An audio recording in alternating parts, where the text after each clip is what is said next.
Dear boomers, contentment may be the missing piece in your and my life. So today I want to reflect on the 46th verse of the Tao Te Ching, a verse that feels especially important in the world we are living in now. And it begins with the striking image of, so when the world has the way, running horses are retired to till the fields.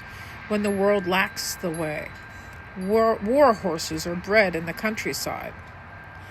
What a powerful contrast, because we are now living in a time where war has suddenly blossomed out and nobody wants it.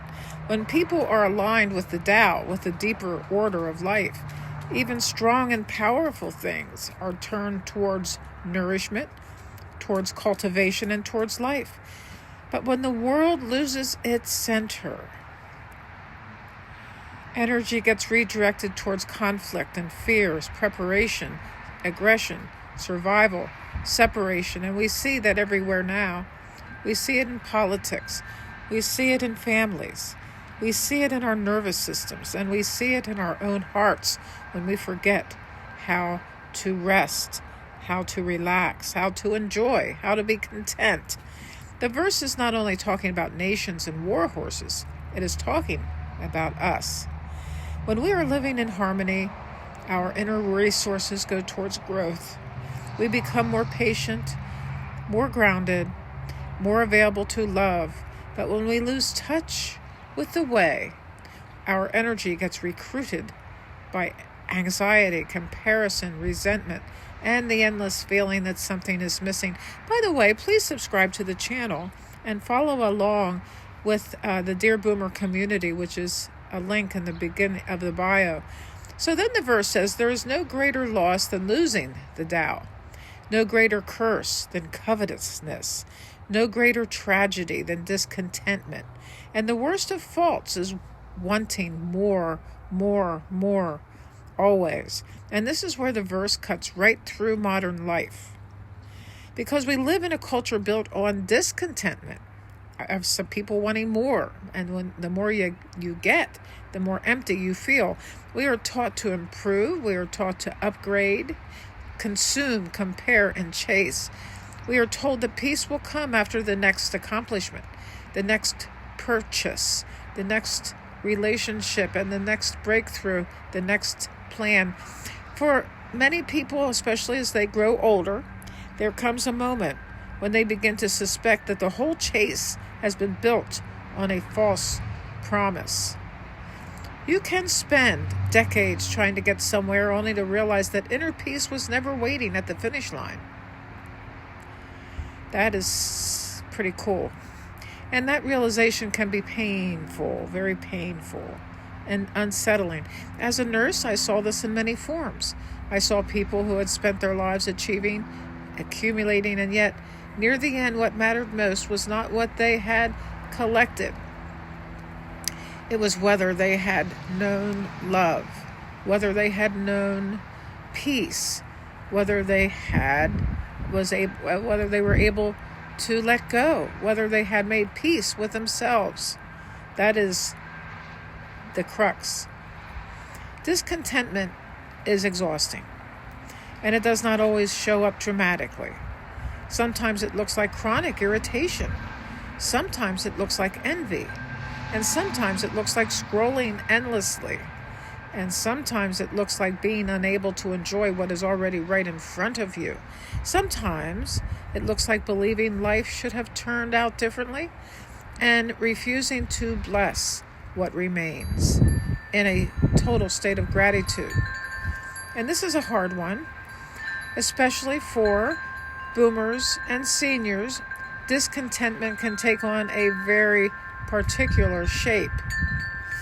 It may sound like this. I should have done more. I should have saved more. I should have loved better. And I should have started sooner. I should not be here at this age still feeling uncertain. Should. Do not should on yourself, people. And yet the Tao does not condemn us for this. It simply reveals the suffering underneath it. There's a great suffering underneath it. Wanting more always is not just greed in the obvious sense. It is also a restless refusal to inhabit the life that we have. And that refusal steals peace. And we cannot allow that to happen. We can change our perspective at any time. Then comes this: contentment alone is enough.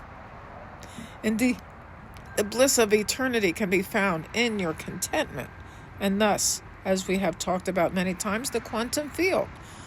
What a radical teaching. Contentment alone is enough. Not passivity, not giving up, not pretending pain does not exist, but contentment.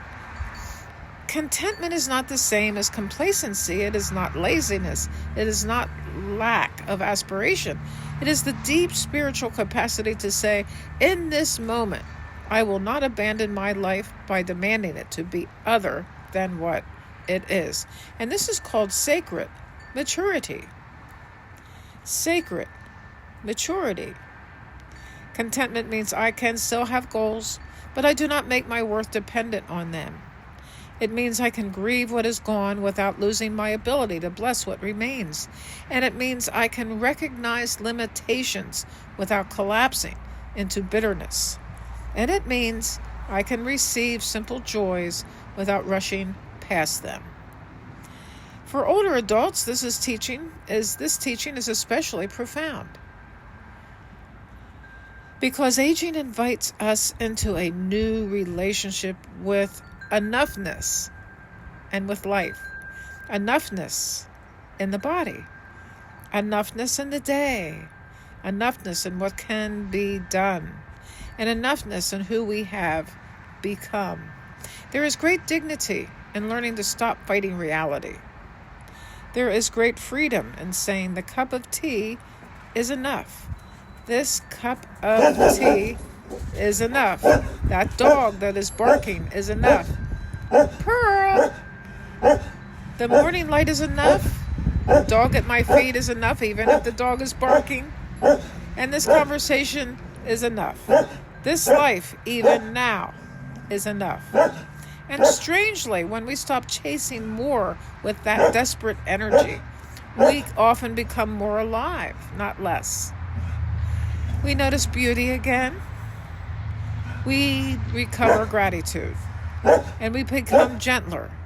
We become less easy to manipulate.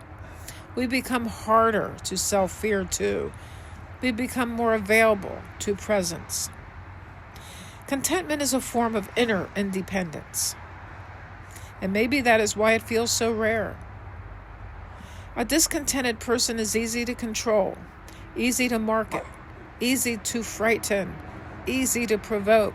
But a contented person has touched something eternal. They are no longer begging the world to complete them. And that is power, real power. The Tao says the bliss of eternity can be found in your contentment.